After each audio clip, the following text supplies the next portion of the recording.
Hello, my name is Carl Surrey and this is a video tutorial for the Facebook group called Fans of Serif Software. Now for this I'm using PhotoPlus X8, but it should pretty much work in any of the earlier versions as well. The subject of this tutorial is blending colors in manipulated images, and by that manipulated images, by that I mean where you get two or more images and you manipulate them in certain ways to work together to make one finished product.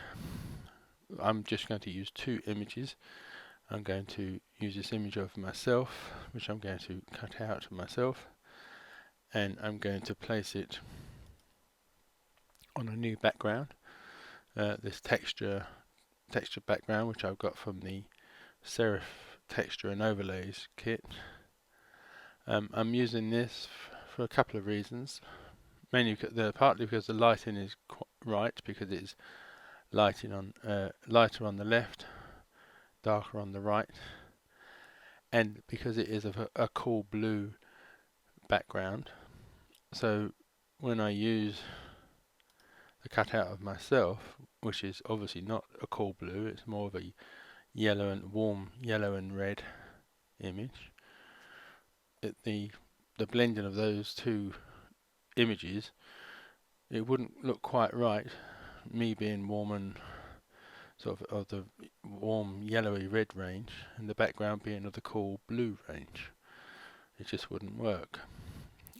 So what I'll need to do is to colour blend them so that they work better together. That is the plan anyway. So that's the first thing I need to do, is duplicate this layer, and then I'm going to select myself from this image. There obviously are a number of ways that you could make a selection. Probably the most precise way and fiddly way would be use the polygon selection tool, but I'm just going to use the smart selection brush because I want to do this quickly. So I'm just going to drag this down. I've got a glow tolerance of 50 and a border of 2, and if you want to make a very quick basic selection, this tool is pretty good for that. And you just need to be a little bit careful when coming close to the edges. I'll just zoom in, lower the brush size, and just mop up any little bits that I've missed from the edge, and just come up here.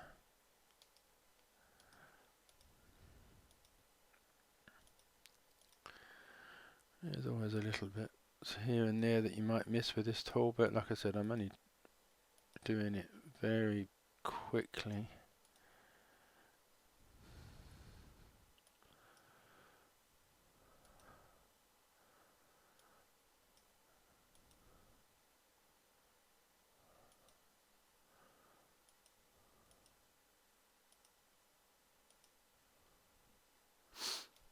Nearly there.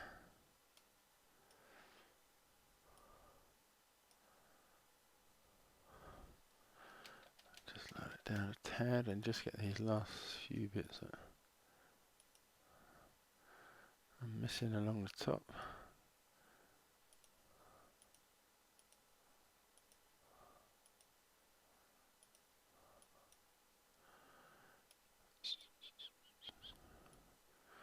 Sorry if this is a bit boring, but I'm pretty much there, I think. I think I've missed anything down this side. Right, so I'll zoom out, and there's a pretty much rough selection of myself there, and then I'm just going to add a layer mask.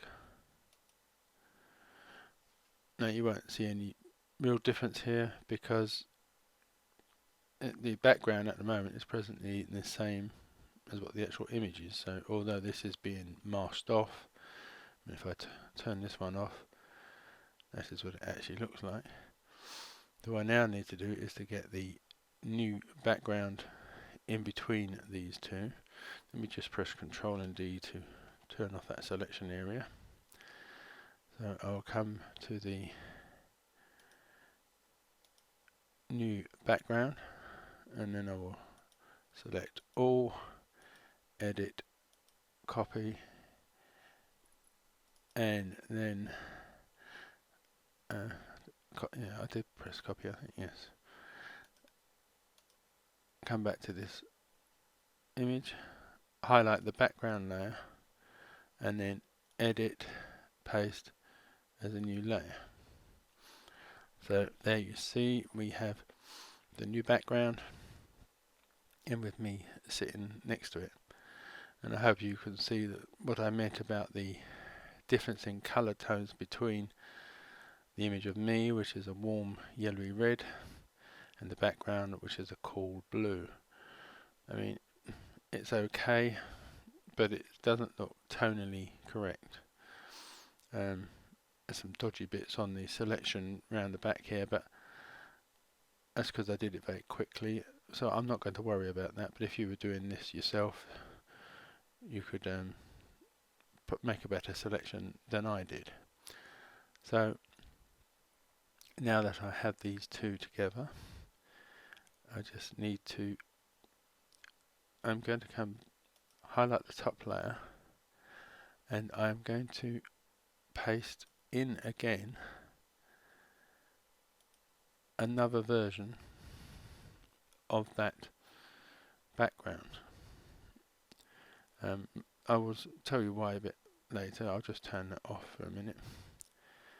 So I'm going to use that layer to help tone this layer down a bit. But before I do that, I just want to come back to this layer here, and I'm going to add an adjustment layer between them, and that adjustment layer is going to be hue saturation. And I'm going to leave it, I'm not going to touch it just yet, I'm going to leave it because I'm going to use it a little bit later. And then I'm going to come back to this top layer and turn it back on again. Now what I want to do here is come up to the effects menu and come to blur and average color. Now what average color does is that the program will look at all the pixels in the image and find the average color within the picture. So if I click this, it has found this grey blue colour, which, when if it had been a warmer picture, it probably would have been a more reddy, yellowy, grey colour, but this is the colour for this image. So what I need now is I need this layer mask on this layer as well. So if I just click and highlight that layer mask, hold down the Control key and click again, it will bring back the selection area that I made on that layer.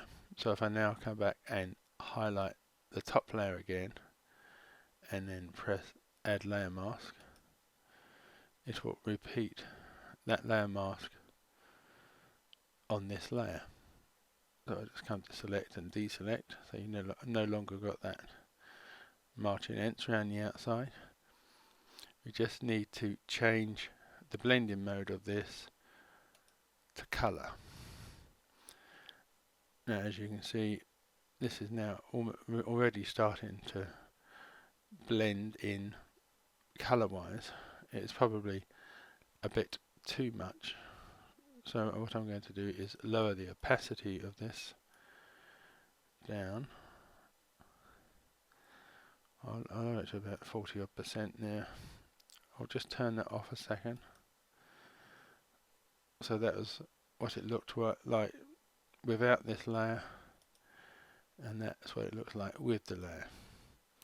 But I'll come back to this hue saturation layer, hue saturation tool, and I will just tone down the colors a little bit more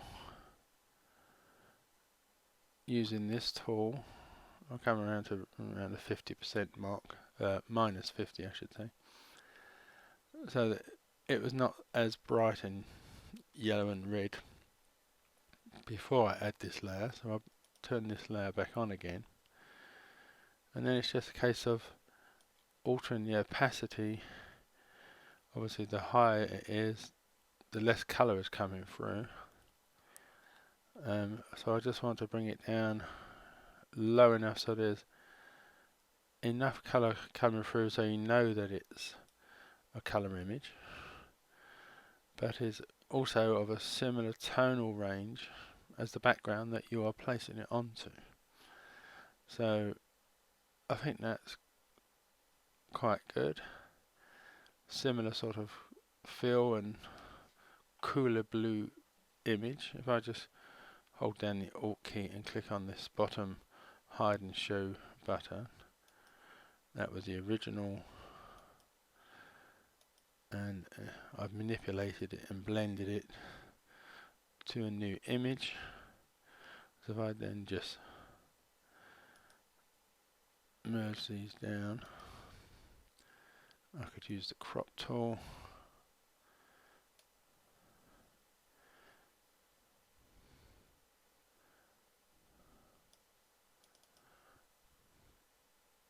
So I hope you like the look and feel of what I've done there, because I've toned down the colours on myself, and I think that now looks more natural against the background that I was never actually sitting next to when the picture was taken. So I hope you can use this idea, and thank you very much for watching, and goodbye.